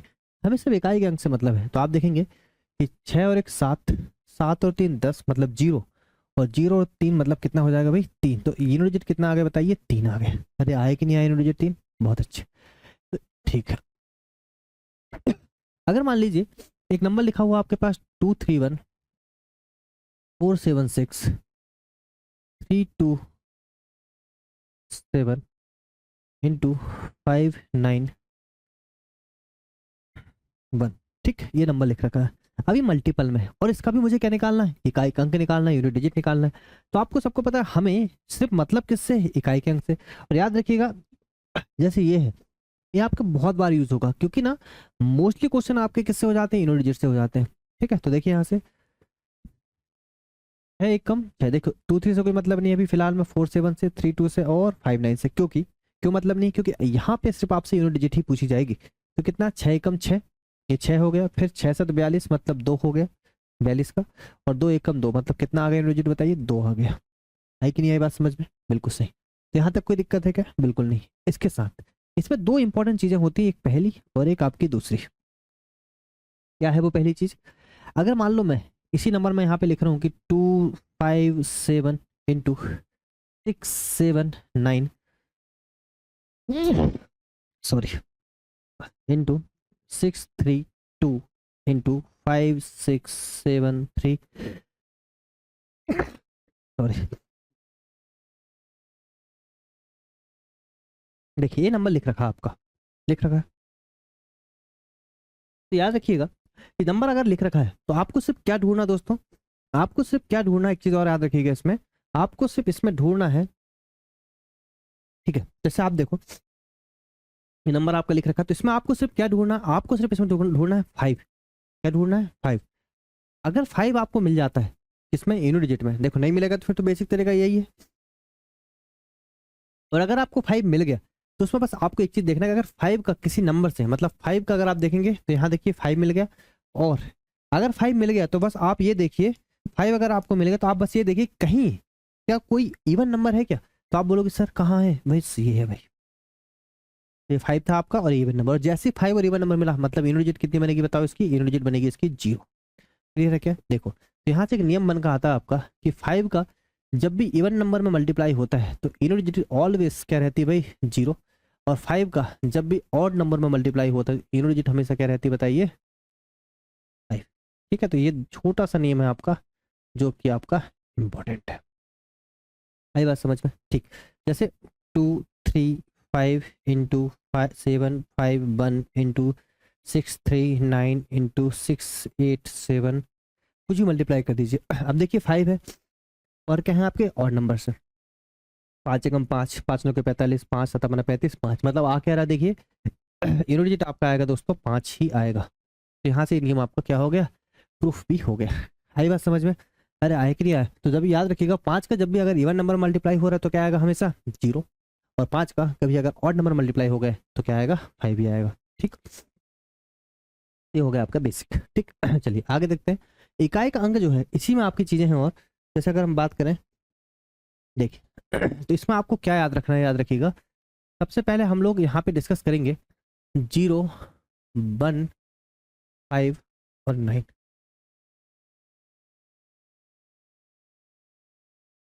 ठीक है, 0 1 5 और 6। ठीक, कौन सा नंबर लिया मैंने 0 1 5 6 का यूनिट डिजिट। अगर आप देखें देखिए देखिए पहले बात तो हमें ये देखें टोटल नंबर कितने होते हैं, आप बोलेंगे 0 1 2 3 4 5 6 7 8 और 9 इतने नंबर होते हैं आपके। देखिए यहाँ से कौन कौन कट गया, 0 1 5 6, तो 0 1 5 और 6, तो ये जो नंबर आपके कटे हैं इसी को हम बोलते हैं साइक्लिसिटी 1। इसी को क्या बोल दीजिए आप, साइक्लिसिटी 1। तो साइक्लिसिटी 1 के नंबर हो गए, किसके नंबर हो गए, साइक्लिसिटी 1 के नंबर हो गए। क्लियर है क्या, तो साइक्लिसिटी 1 के अगर ये नंबर हो चुके हैं तो साइक्लिसिटी 1 के नंबर हो गए 0 1 5 6। इसका मतलब क्या हो गया कि चाहे आप 0 की पावर कितनी भी कर दे, 0 की पावर मैंने 2 3 1 कर दिया तो बताइए आएगा क्या यूनिट डिजिट, 0 ही आएगा। पावर का मतलब उसी संख्या का उतने ही बार गुणा, जैसे मान लो मैं ये बोल दूं कि 2 की पावर 4 तो इसका मतलब होता है 2 गुणित 2 गुणित 2 और गुणित 2। क्लियर है क्या, ठीक। अब जैसे 2 3 1 है तो 0 का ही 2 3 1 बार गुणा तो कितना आएगा, 0 ही आएगा। फिर देखिए ऐसे ही 1 की भी पावर में 2 3 1 कर दूं क्या ही फर्क पड़ता है बताओ, आएगा कितना, 1 ही आएगा।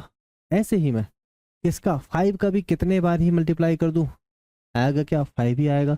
और 6 का भी कितने ही बार मल्टीप्लाई कर दूं आएगा क्या, 6 ही आएगा। तो इसमें आपको क्या याद रखना है कि 0 1 5 और 6 ये जो नंबर आपके होते हैं इनका आप कितना भी पावर कर दें unit digit always will be 1। तो यूनिट डिजिट हमेशा क्या रहेगी आपकी 1 रहेगी। इन सारे नंबर्स की जो यूनिट डिजिट होती है वो क्या होती है आपकी सेम होती है। यूनिट डिजिट सेम हमेशा क्या होती है दोस्तों आपकी सेम की सेम ही रहेगी। ठीक है, इतना समझ में आया, चलिए इसी को हम लोग साइक्लिसिटी 1 कहते हैं। अब बात करें साइक्लिसिटी 2 की, है ना। मैं आपको देखिए बहुत शॉर्ट में चीजें समझा रहा हूँ क्योंकि ज्यादा हम टाइम नहीं ले रहे हैं और बहुत ही शॉर्ट में चीजें। देखो इसी में अगर मैं टाइम कहूँ तो पूरा 1 घंटे की क्लास हो सकती है यूनिट डिजिट की, पर बिल्कुल शॉर्ट में। ठीक, यहाँ पे सिर्फ हम बेसिक डिस्कस कर रहे हैं, क्वेश्चंस को डिस्कस नहीं कर रहे हैं, है ना। एग्जाम्पल के लिए 1 2 क्वेश्चन आपके पास बता दिए जाएंगे, वही आपके लिए इंपॉर्टेंट। तो देखो साइक्लिसिटी 2 की, साइक्लिसिटी अगर 2 की बात करें, देखो इसमें 2 नंबर आते हैं आपके। कौन कौन से नंबर आते हैं, 2। एक होता है 4 और एक होता है आपका 9। अब ये नंबर लिए क्यों गए, देखो कैटेगराइज किया गया क्या किया गया, ये कैटेगराइज किया गया। क्यों किया गया कैटेगराइज, क्योंकि नंबर्स के ऐसे कैरेक्टरिस्टिक्स हैं, ऐसे गुण हैं उनके, ठीक है। तो देखो 4 और 6, देखो आप इसको समझ के चलो। जैसे मैंने बोला 4 की पावर आपने 1 कर दिया, कितना आएगा, इनू डिजिट देखो 4 ही आएगा। 4 की पावर आपने 2 कर दिया तो कितना आएगा, 4 चौके 16, मतलब कितना हो गया, 6 हो गया। आई बात समझ में। फिर 4 की पावर आप 3 कर दो, देखो कितना हो जाएगा, इसी मल्टीप्लाई कर दो 4 का, 6 चौके 24, और 4 की पावर फिर 4 कर दो तो कितना हो जाएगा, 4 चौके 16। तो आप देख रहे हैं कि 4 की पावर जैसे जैसे आप जितने भी बार करते जा रहे हैं तो आपको यहाँ से देखने पे एक चीज समझ में आएगी। ऐसे देखो 9 का भी कर लीजिए वो, तो 9 की पावर अगर आप 1 करेंगे तो इनो डिजिट कितनी आएगी, देखिए 9 ही आएगी। 9 की पावर अगर 2 कर दें तो इनो डिजिट कितनी आएगी बताइए, 81 का 1। अगर आप 9 की पावर 3 कर दें तो इनो डिजिट फिर 9 आ जाएगी। 9 की पावर 4 कर दें तो फिर इनो डिजिट बन आ जाएगी। तो यहाँ से आपको कुछ ना कुछ तो समझ में आया होगा। और वो क्या समझ में आया दोस्तों आपको, वो आपको ये समझ में आया होगा यहाँ से कि अगर 9 की पावर क्या हो जाए 4 से, देखिए अगर 4 की पावर आपकी ऑड है और एक है 4 की पावर आपकी इवन, अगर 4 की पावर आपकी ऑड आ गई तो इनो डिजिट हमेशा क्या रहेगी, 4 ही रहेगी। और अगर 4 की पावर आपकी क्या आ जाती है, इवन, तो इनो डिजिट हमेशा क्या रहेगी, 6 रहेगी। क्लियर है क्या, ये समझ में आया, बहुत ही इंपॉर्टेंट है।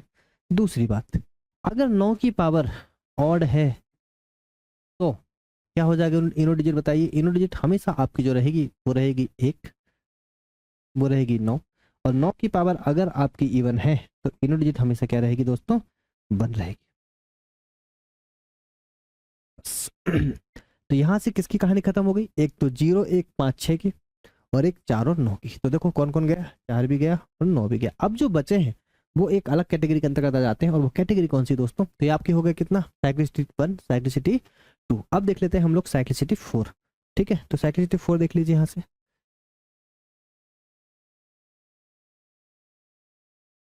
साइक्लिसिटी 4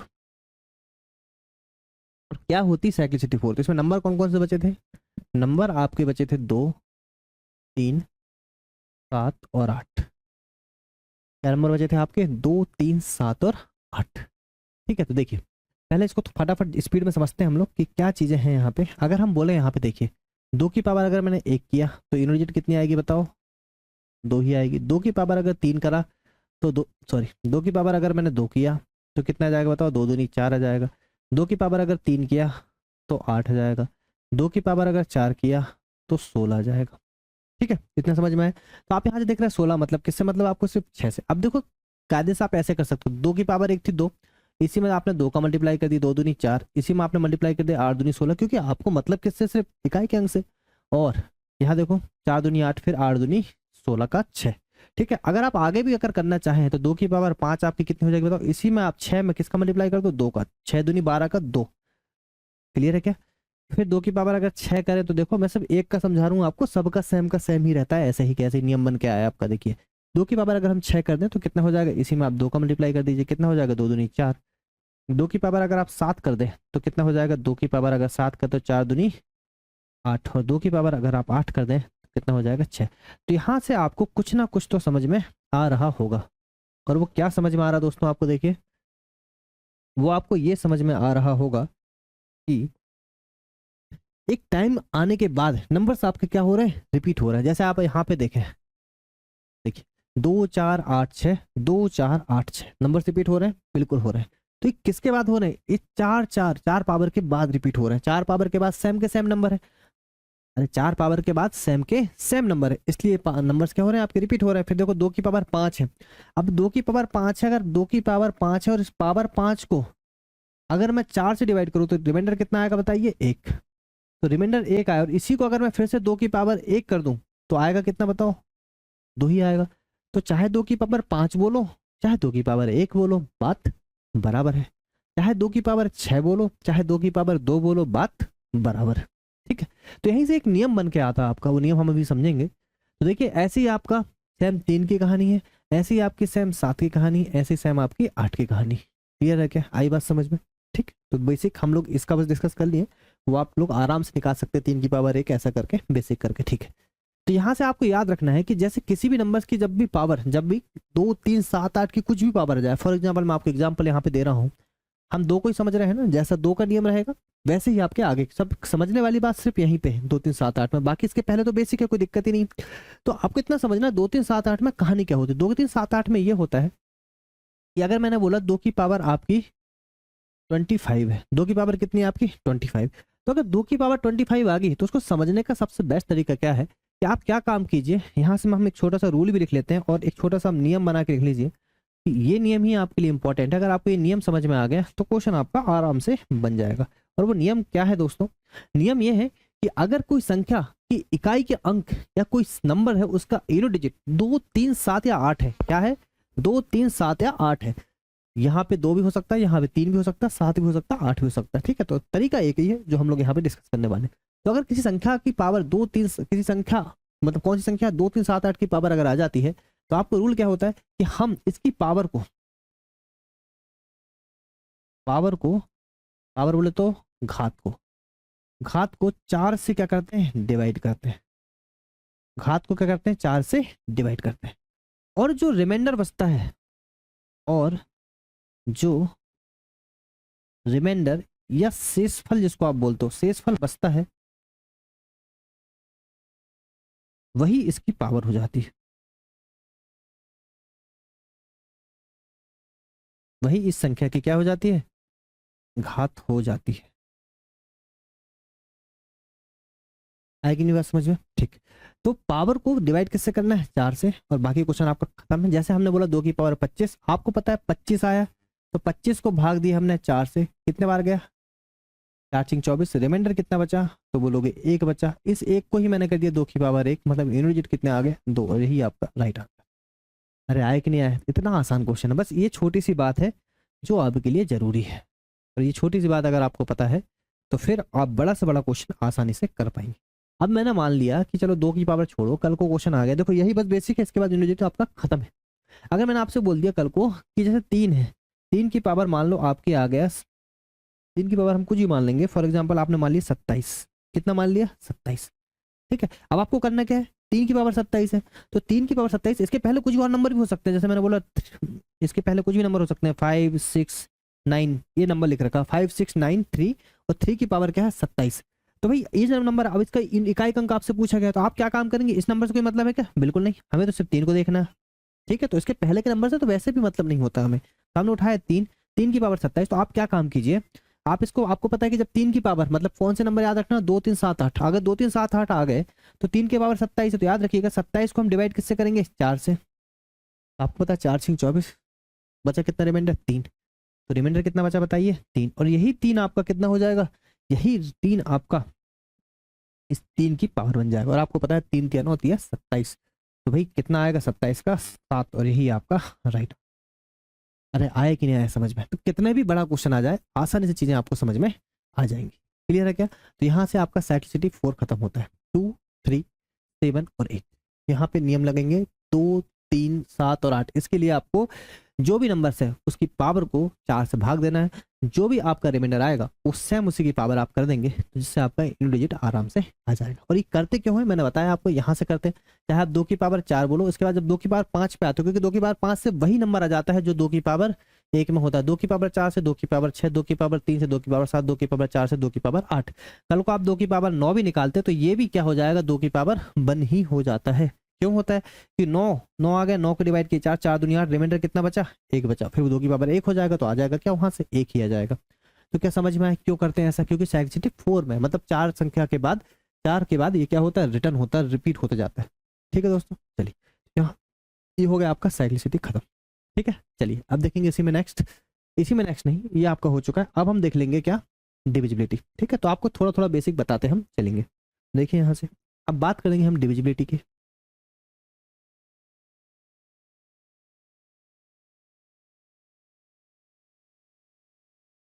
ये देखिए डिविजिबिलिटी, इसको बोलते हो आप विभाज्यता के नियम।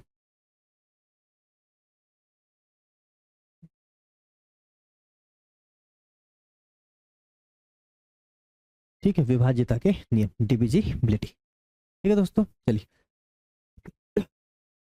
अब देखिए भाई अगर हम डिविजिबिलिटी की बात करें तो देखिए वही वाली बात है, नंबर कितने हैं आपके पास, वही 0 से लेके 9 तक। तो सबसे पहले अगर हम बात करें 0 के डिविजिबिलिटी रूल के, तो 0 का रूल है ना, एक एक करके सारी चीजें पढ़ेंगे और स्पीड में पढ़ेंगे, जिससे कि आपकी चीजें बहुत ही बेसिक से और शानदार तरीके से खत्म होंगी और चीजें आपको आगे तक याद भी रहेगी। ठीक है भाई, चलिए तो अगर हम बात करें यहाँ से किसका, जीरो का रूल। जीरो का रूल क्या होता है देखिए, एक्स एक्स मान लीजिए कोई संख्या है आपकी, एक्स क्या है आपकी, कोई संख्या है, एनी नंबर, कोई भी नंबर आप मान सकते हैं। एक्स अगर आपकी कोई संख्या, तो एक्स से हम बोलते हैं, अगर एक्स को आप डिवाइड करो जीरो से, एक्स को डिवाइड करो आप किससे, यहाँ पे लिखते हैं देखिए, एक्स मतलब एनी नंबर, पहले हम लिख देते हैं, ठीक, एक्स मतलब एनी नंबर।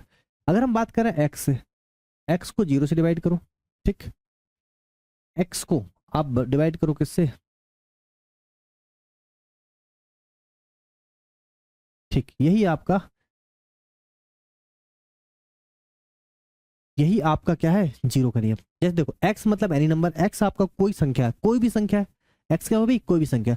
अगर बताइए एक्स आपका कोई नंबर है और एक्स अपॉन में जीरो आ गया, तो याद रखिएगा किसी संख्या को अगर आप जीरो से डिवाइड करो, किसी संख्या को अगर आप जीरो से डिवाइड करो, देखो अगर हम जब भी मैथ्स पढ़ते हैं हम लोग एक बात पे हमेशा फोकस करते हैं, या मैं ऐसा मान के चलता हूँ कि अभी जितने भी बच्चे देख रहे होंगे उनको 100% ये चीजें पता होंगी, ठीक है, क्योंकि बहुत बेसिक है। पर अगर नहीं पता तो वही हम लोग पढ़ेंगे भाई, है ना। देखिए अगर किसी भी संख्या को अगर आप जीरो से डिवाइड करो, तो याद रखिएगा किसी भी संख्या को अगर हम जीरो से डिवाइड करते हैं तो वो हमेशा, जैसे जैसे हम लोग अब एलजेब्रा पढ़ते हैं, जैसे हम लोग ट्रिग्नोमेट्री पढ़ते हैं, हम लोग वहाँ पे वैल्यू पुटिंग करते हैं, क्या करते हैं, कॉन्सेप्ट आता है वैल्यू पुटिंग का। और जैसे वैल्यू पुटिंग आती है हम लोग उसमें हमेशा एक नियम लेके चलते हैं, क्या नियम लेके चलते हैं, कि भैया कभी भी डिनोमिनेटर में जीरो ना आए, कभी भी आप डिनोमिनेटर में जीरो पुट ना करें, या ऐसी कोई वैल्यू पुट ना करें जिससे कि जीरो बन जाए, क्योंकि आपको पता है जहां जीरो बन जाता है डिनोमिनेटर, वहां कहानी खत्म हो जाती है, ठीक है, वहां आपकी कहानी खत्म हो जाती है। अगर अगर आपका किसी हर में क्या आ जाए, जीरो आ जाए, तो याद रखिएगा ये क्या हो जाएगा, आपका इन्फिनिटी हो जाएगा, अनंत हो जाएगा, ठीक है। या फिर ये चीज समझ में आई, या फिर जीरो को अगर आप एक्स से डिवाइड करो, देखो मान लो जीरो अपॉन टू लिखा होता तो दो शून्यम शून्य, जीरो बार भाग जाता, तो यहाँ पे क्या आ जाएगा, फिर आपका जीरो आ जाएगा। आई बात समझ में। और अगर जीरो को जीरो से भाग दे दी जाए तो वो फिर अनडिफाइंड हो जाता है, क्या हो जाता है फिर आपका वो, अनडिफाइंड, निकाला नहीं जा सकता। क्लियर है क्या जी। इतना आपका जीरो का ही छोटा सा आपका रूल हो गया भाई। अब देखिए आगे आ जाइए, एक का रूल अगर हम देखें, एक का रूल क्या होता है बताइए। देखिए इस चीज को समझ चलिए, मान लो आपका यहाँ पे, आपको एक चीज पता है कि जैसे कोई भी नंबर है, जैसे मान लो मैंने बोला पांच है, तो पांच का भी फैक्टर क्या होता है आपको पता है, क्योंकि हमने प्राइम नंबर में पढ़ा, पांच एकम पांच, मतलब एक, तो एक फैक्टर आपका हमेशा होता है। तो याद रखिएगा कि पहली चीज क्या होता है कि एक आपका क्या है, एक जो है आपका यूनिवर्सल फैक्टर है। एक क्या है आपका, यूनिवर्सल फैक्टर, मतलब एक हर किसी का गुणनखंड तो होता ही होता है। जैसे मान लो मैंने तीन बोल दिया, तीन का गुणनखंड भी आप बोलोगे एक और तीन, चार बोल दिया तो आप बोलोगे एक दो और चार, मैंने बोल दिया पांच का गुणनखंड तो आप बोलोगे एक और पांच। तो आप देख रहे हैं कि एक तो गुणनखंड हमेशा होता ही होता है, पांच से कम पांच, मतलब एक बार भाग तो जाते ही जाता है, ठीक। तो ये बात सही है कि एक का हर किसी में भाग जाता है ना, एक का किसी भी नंबर में एक का भाग जाता है, ये बोल सकते हो आप, किसी भी नंबर में, किसी भी संख्या में एक का भाग जाता है, किसी भी नंबर या संख्या में एक्स का भाग जाता है, भाग का मतलब डिवाइड, ठीक है। ये चीज समझ में आ गई। पर इसका उल्टा गलत है, अगर आप ऐसा बोल दें कि एक्स में आप किसी संख्या को डिवाइड करें, जैसे एक बटे दो आपने लिखा तो 0.5 हो जाएगा, तो ऐसा भाग नहीं जाता, दशमलव में चीजें आ जाएंगी। एक बटे पांच लिखा तो 0.2। क्लियर है क्या, ये चीज समझ में आई, ठीक। तो इसका याद रखिएगा, एक एक यूनिवर्सल फैक्टर होता है ना, ये चीज याद रखने वाली बात थी।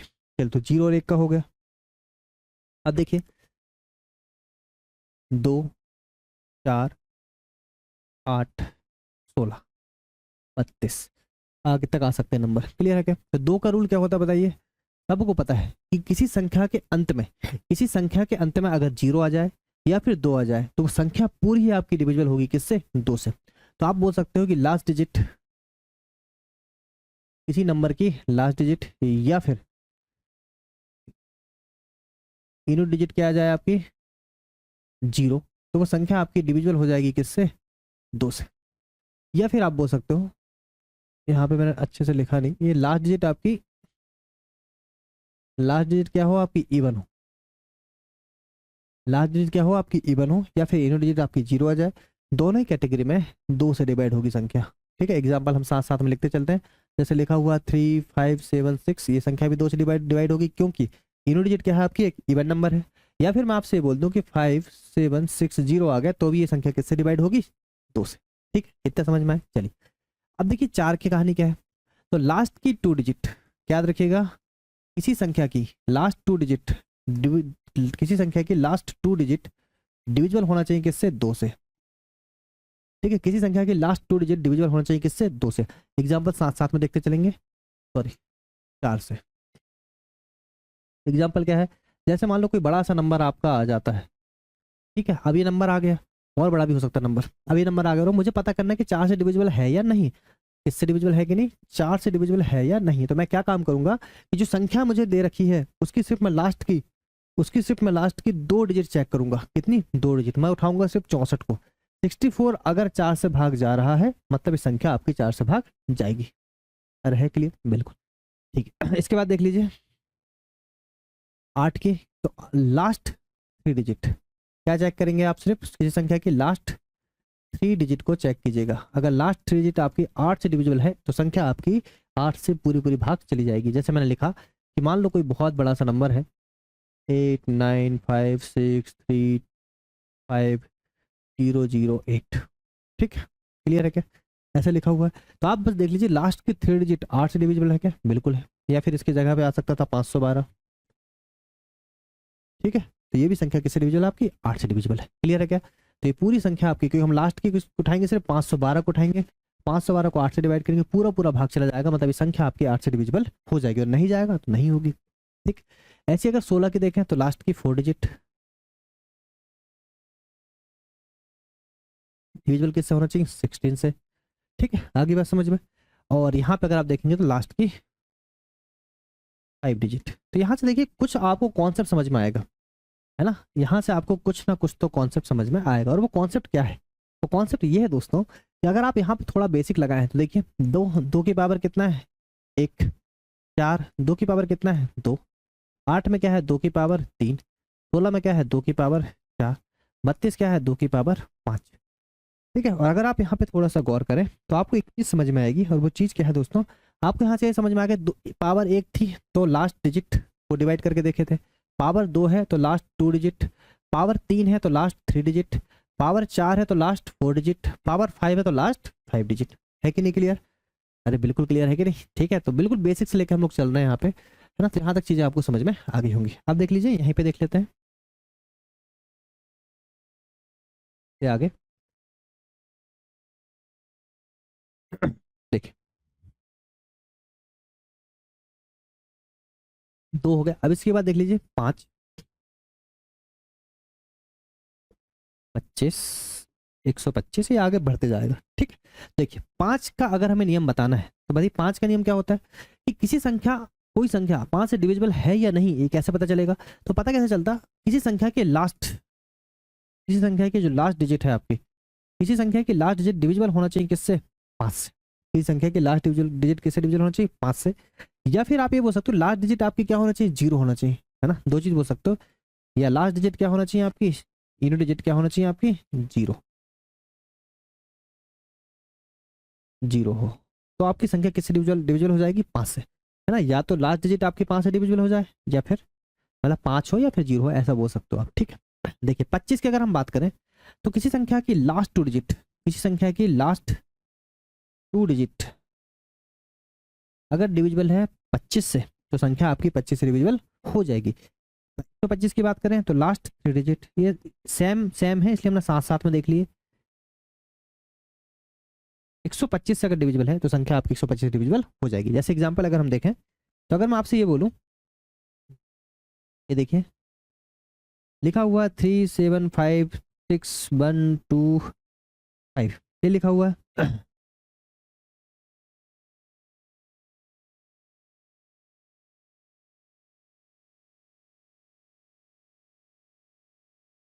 ठीक, ये लिखा हुआ है। अभी नंबर लिखा हुआ इतना बड़ा और हमें पता करना है कि 25 डिविजिबल है कि नहीं। तो हम क्या काम करेंगे? लास्ट की 2 डिजिट उठाएंगे बस, और लास्ट की 2 डिजिट बोले तो कौन सी? 75। अगर 75 डिविजिबल है मतलब पूरी संख्या आपकी 25 से डिविजिबल है। क्लियर है क्या? ऐसे 125 में मान लो कुछ भी नंबर लिख रखा है 6312289125 भी लिख लेते हैं फिलहाल में हम लोग। हमने देखा कि लास्ट में 125, लास्ट की 3 डिजिट अगर 125 से डिविजिबल है तो 125 डिविजिबल है, मतलब ये संख्या आपकी 125 से डिविजिबल है। क्लियर है क्या? तो यहाँ तक किसके नियम हो गए भाई आपके? यहाँ से 2 के भी हो गए सारे, 5 के भी हो गए, 5 25 के। ठीक है, अब इसके बाद देख लीजिए और थोड़ा सा, है ना? इसके बाद आपका क्या क्या बचा बताइए। अब आप इसके बाद बचता है आपके पास एक दो रूल, 3 और 9 के। देखिए इन दोनों का जो 3 और 9 का रूल होता है ये सेम होता है, एक सा रूल होता है। तो क्या रूल होता है देखिए, एग्जाम्पल समझते हैं हम लोग सबसे पहले। एग्जाम्पल क्या है, जैसे मान लो लिखा है 3576, लिखा हुआ 3576, तो इसका मतलब ये होता है कि सभी अंकों के योग है ना, या फिर इसको हम पहले ऐसा लेते हैं कुछ अच्छा सा नंबर, जैसे मैंने लिया 3 6 5 1, ये नंबर आपका लिख रखा है, ठीक है। तो ये नंबर आपका लिख रखा है किससे, इसको हमें देखना है कि 3 और 6 9 से डिविजिबल है कि नहीं। तो देखो रूल आपका सेम है, रूल क्या है आपका सेम, क्या रूल है कि अंकों का योग है ना, sum of digit should be divisible by 3 और 9। अगर ऐसा है तो संख्या आपकी डिविजिबल है। आई बात समझ में, ठीक है। अरे आगे आए कि नहीं आए, बिल्कुल आया होगा। जैसे सम ऑफ डिजिट्स का मतलब होता है कि इसमें 3 6, तो कितना होगा, डिविजिबल होना चाहिए 3 और 9 से, ठीक है। अगर हम 3 की बात करें, 3 से डिविजिबल है कि नहीं बताइए, तो कितना होगा देखिए, 6 3 9 10 5 15, 15 आपका 3 से डिविजिबल है कि नहीं, बिल्कुल है, 3 5 15, मतलब ये संख्या आपकी किससे डिविजिबल है, आपकी 3 से। और आप देखेंगे 9 की अगर आप बात करेंगे तो 15 9 से डिविजिबल है क्या, नहीं है, मतलब ये संख्या आपकी 15, आपकी जो संख्या आपकी दे रखी है 9 से डिविजिबल नहीं है, किससे डिविजिबल, ओनली 3 से। तो नियम आपका सेम है, जो आपका रूल है वो सेम है, दोनों में आपका सेम रूल है। सम ऑफ डिजिट जो भी आपका नंबर लिख रखा उनका सब का सम करके आपको किससे डिवाइड करना, 3 या 9 से, ठीक। अब देखो एक कॉन्सेप्ट आता है आपका डिजिटल सम का, जो पूरा पूरा बेस होता है किस पे, 9 के रूल पे, ठीक है। आई बात समझ में, ये बहुत ही इंपॉर्टेंट है, पर इसको हम लोग अभी डिस्कस नहीं करेंगे, आगे डिस्कस करेंगे, ठीक है। इसमें हम लोग बस अभी थोड़ा थोड़ा बेसिक डिस्कस कर रहे हैं। तो ये हो गया 9 का रूल, है ना। आप इसको ऐसा समझ सकते हैं कि डिजिटल सम है आपका, डिजिटल सम बहुत ही इंपॉर्टेंट कॉन्सेप्ट है आपका ये। तो 3 और 9 का नियम नियम आपको अच्छे समझ में आया होगा। अब इसके बाद देख लीजिए, बात करें 11 के रूल के, तो 11 का रूल आपको देख लीजिए क्या होता है 11 का रूल। बस इसको भी एग्जाम्पल से समझते हैं, क्या समझते हैं देखिए। अगर मैंने आपसे कोई नंबर लिखा 231769, ऐसा लिख रखा मान लो नंबर कोई, ठीक है। तो आपको क्या काम करना है देखिए, मैंने आपको सबको पता है कि ये जो नंबर होते हैं आपके कौन से वाले, ये होता है इकाई अंक, मतलब एक नंबर। आप ये मत समझ के चलिए कि हमने एक सीटिंग अरेंजमेंट बैठा रखा है ना, ये 1 नंबर की सीट पे बैठे हैं, ये 2 नंबर की सीट पे, ये 3 नंबर की सीट पे, ये 4 नंबर की सीट पे, ये 5 नंबर की सीट पे, और ये 6 नंबर की सीट पे। यहाँ पे मैं ऐसा कर दे रहा हूँ जिससे आप कंफ्यूज ना हो, ठीक है भाई। 2 3 1 7 6 9, ये किस पे बैठे, 1 2 3 4 5 6 लिख दिया मैंने, मतलब 1 number seat, 2 number seat, 3 number seat, है ना। या इसी को आप बोलते हो क्या, ऑड प्लेस, और है इस वाले को क्या बोलते हो आप, even place. Odd place, odd और इवन नंबर हम लोगों ने पढ़ ही चुके हैं, तो ऑड प्लेस मतलब ऑड प्लेस हो जाएगा और इवन नंबर हो जाएगा। तो इसमें नियम ये इतना रहता है कि सम ऑफ, ये आगे पीछे हो सकते हैं, कोई दिक्कत वाली बात नहीं, sum of odd place minus sum of even place should be 0, 11 या 11 का मल्टीपल। क्या बोला हमने, sum of odd place minus sum of even place should be, क्या होना चाहिए, उनका डिफरेंस जो रहेगा, sum of odd place minus sum of even place, इन दोनों का जो डिफरेंस रहेगा या तो 0 होगा, या तो 11 होगा, या फिर 11 का मल्टीपल होगा। देख लीजिए, बस नियम यही है आपका, मैंने आपको समझा दिया। अब सम ऑफ ऑड प्लेस का मतलब, ऑड प्लेस कौन कौन से बताइए, एक ऑड प्लेस है, 3 है, 5 है, ये ऑड प्लेस हो गए। इवन प्लेस कौन से भाई, 2 4 6 हो गए, ठीक है। ठीक है, तो यहाँ से हमने बोला ऑड प्लेस कौन है बताइए, 9, यहाँ बताओ 7, और कितना है आपका 3, ये ऑड प्लेस हो गया। माइनस इवन प्लेस कौन सा बताइए, 6 1 और 2, ठीक। तो देखिए कितना हो जाएगा, ये हो जाएगा 19 माइनस 9। तो देखो डिविजिबल है क्या भाई, बिल्कुल नहीं है।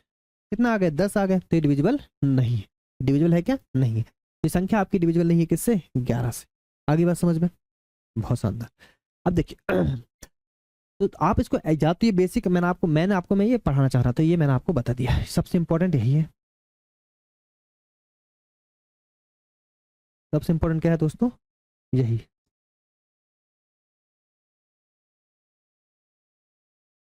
ठीक, सबसे इंपॉर्टेंट यही है आपका। अच्छा, इसमें एक चीज और है, आप बेसिक से भी कर सकते हैं, जैसे नहीं करना कोई नियम, 9 7 और 3 को जोड़ो, फिर 6 1 और 2 को जोड़ो, ऐसे भी कर सकते हैं, कोई दिक्कत वाली बात नहीं। ये होगा किसका, 11 का रूल। आगे बात समझ में। अब देखिए अगर मान लो कोई नंबर आपका जाता है, जैसे फॉर एग्जाम्पल 6, कोई क्वेश्चन आ गया बोला कि 6 से डिविजिबल है कि नहीं, कोई नंबर आ गया और बोला 6 से डिविजिबल है कि नहीं, तो आपको इस चीज में याद रखना है कि 6 से डिविजिबल है या नहीं, कैसे पता करते हैं, हम ऐसे पता करते हैं। देखिए 6 से डिविजिबल है नहीं, जैसे आप देखिए अगर 6 का आ गया तो आप इसके कर लीजिए क्या, फैक्टर, क्या कर लीजिए, फैक्टर। आपको पता है 6 के फैक्टर कितने होते हैं, अच्छा फैक्टर कौन से करना है, को प्राइम फैक्टर, फैक्टर कौन से करना है, को प्राइम फैक्टर। तो को प्राइम फैक्टर मतलब सहअभाज्य संख्या जिसको आप बोलते हो, तो को प्राइम फैक्टर करेंगे तो कितने, जिसमें कुछ कॉमन ना हो। तो हमने बोला कितना हो जाएगा बताओ, 2 और 3, ये हो गया। तो आपको वो जो संख्या आपको दे रखी है, वो संख्या आपको दे रखी है, उसको आपको 2 से भाग देके भी चेक करना है कि भाग जा रहा है कि नहीं जा रहा। मतलब 2 से भाग जाना भी जरूरी है और 3 से भाग जाना भी जरूरी है। 2 और 3 दोनों से भाग जाएगा तब जाके वो संख्या आपकी 6 से डिविजिबल होगी। एग्जाम्पल के लिए और भी मान लीजिए, जैसे मान लो आ गया 40 से भाग जाएगी नहीं जाएगी, अगर पूछेगा 40 का नियम क्या होता है, 40 का नियम, अब स्पेशली 40 का नियम तो होगा नहीं, तो हम क्या काम करेंगे, इसको प्राइम फैक्टर में तोड़ेंगे। 10,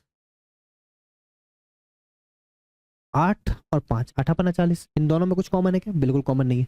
तो वो संख्या जो भी आपकी रहेगी, जो नंबर आपका रहेगा, वो आपकी 8 से भी डिविजिबल होना चाहिए और 5 से भी डिविजिबल होना चाहिए, क्योंकि 5 और 8 का नियम तो मैंने आपको बता दिया ना।